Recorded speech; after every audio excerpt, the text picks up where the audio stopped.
L'année dernière, Travis et son ami, que nous allons appeler Fred, ont décidé d'aller explorer un bâtiment abandonné pour Halloween. Travis et Fred étaient des adolescents, âgés respectivement de 15 et de 16 ans. L'âge typique pour collectionner les bêtises. Ils savaient très bien qu'ils étaient trop vieux pour aller à la chasse aux bonbons. Donc leur idée d'aller faire de l'urbex était la meilleure qu'ils aient pu trouver. Ils ont décidé de passer à l'action le soir même. Travis a préparé un sac à dos et s'est armé d'une lampe torche. Quand il est sorti de chez lui, il a vu que Fred tenait une caméra et il lui a demandé pourquoi il l'avait.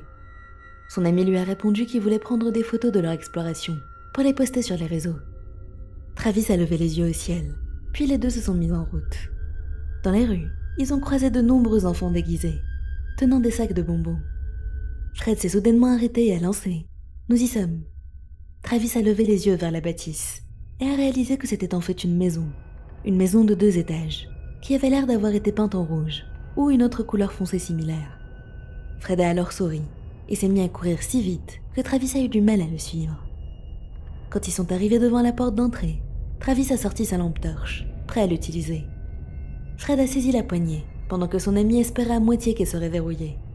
Mais elle s'est bien ouverte, avec un grincement assourdissant, puis elle s'est arrêtée. Ils ont jeté un coup d'œil à l'intérieur, mais ils ne pouvaient rien voir du tout tellement elle était plongée dans le noir. Fred n'a plus hésité, et il est entré en souriant, alors que Travis se sentait tétanisé. Son esprit lui criait « Ce n'est pas une bonne idée », en boucle. Fred s'est retourné pour lui demander si c'était dégonflé, et sa remarque a tellement agacé Travis qu'il a écarté ses doutes et a entré d'un pas décidé dans la maison. Il a dit à Fred d'aller explorer l'étage, pendant qu'il s'occupait du rez-de-chaussée, et son ami a accepté. Ils se sont donc séparés, chacun se dirigeant vers sa partie. Alors qu'il commençait son exploration, il a remarqué de nombreuses vieilles bouteilles de bière et des paquets de cigarettes. Ce qui l'a frappé aussi, c'était l'odeur dégoûtante qui régnait. Il s'est arrêté net quand il a vu une porte fermée, avec une fausse chauve-souris accrochée à sa poignée. Il s'est nerveusement avancé dans sa direction et a essayé de tourner la poignée pour l'ouvrir. La porte a cédé et Travis a regardé à l'intérieur, remarquant un nouvel escalier qui descendait. C'était la cave, il a soudainement réalisé. Il a hésité à aller courir à l'étage pour prévenir Fred de sa trouvaille, mais il ne voulait pas qu'il le traite de poule mouillée. Il s'est assuré que sa lampe torche tenait le coup, puis s'est engagé dans l'escalier, prudemment. Une fois arrivé en bas, il a remarqué un interrupteur. Il l'a actionné, et une unique ampoule a faiblement éclairé l'endroit. Il s'est retourné, sa lampe torche toujours allumée, et a hurlé en voyant ce qu'il y avait là. Il a senti sa lampe lui échapper des mains et s'écraser au sol, se cassant probablement au passage, mais il ne l'a même pas réalisé. Devant lui se trouvait un cadavre assis sur une chaise. Il voyait parfaitement que ce n'était pas un faux. Il a couru hors de la pièce si vite qu'il a failli tomber dans les escaliers, puis il a rejoint le salon principal. Au même moment, il a entendu des bruits de pas forts, et Fred a fait irruption depuis les escaliers, lui hurlant de sortir de la maison. Il l'a violemment bousculé pour le faire bouger, et les deux se sont enfuis en sprintant sans s'arrêter, traversant la maison puis la rue jusqu'à chez Fred. Travis lui a demandé ce qui s'était passé, et Fred, qui pressait sa main contre son bras, l'a lentement retiré pour lui montrer une grosse coupure. Travis, choqué, lui a répété de s'expliquer, et Fred lui a enfin raconté. Il a dit qu'en entrant dans une des chambres de l'étage, il a été attaqué par surprise par un homme, qui se cachait probablement dans un coin de la pièce. Il a réussi à le couper avec son couteau avant que Fred puisse s'enfuir, et c'est là qu'il a croisé Travis en bas. Travis a soupiré, et lui a raconté sa propre mésaventure dans la cave. Après l'avoir écouté, il lui a dit qu'il devait appeler la police, et c'est ce qu'ils ont fait. Quelques heures plus tard, un policier les a appelés pour leur dire que le corps était bien réel, mais qu'ils n'ont pas pu trouver l'homme qui avait attaqué Fred. Quelques jours plus tard, ils ont vu aux infos qu'une adolescente était portée disparue. En voyant la photo à la télé, Travis a réalisé qu'elle ressemblait trait pour trait au cadavre dans la cave. Comme vous pouvez le deviner, Fred et Travis ont complètement arrêté de faire de l'urbex et ont trouvé d'autres façons moins dangereuses de fêter Halloween.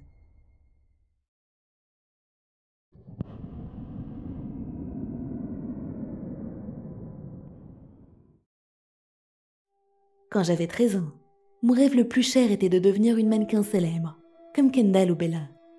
C'était le métier qui m'intéressait le plus, et j'étais extrêmement déterminée à l'atteindre.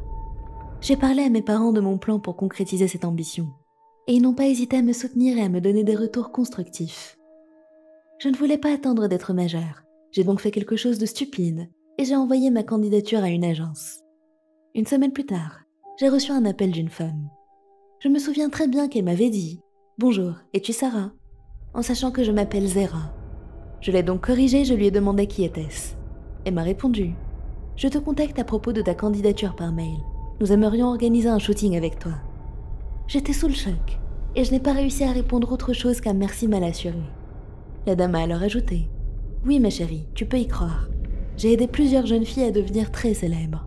Nous sommes à Manhattan. » Je lui ai dit que je n'étais pas loin, mais que c'était cher de venir. Et s'est exclamé « Oh, je suis sûre que ta mère verra que c'est une merveilleuse opportunité. » J'avais peur de la réaction de mes parents, mais j'étais aussi très excitée. Le lendemain, j'ai tout raconté à mon père, et il m'a dit « Zera, qui est cette personne? As-tu donné tes informations privées à des inconnus? Tu ne peux pas faire ça, tu vas te mettre en danger. » Il avait crié ces derniers mots.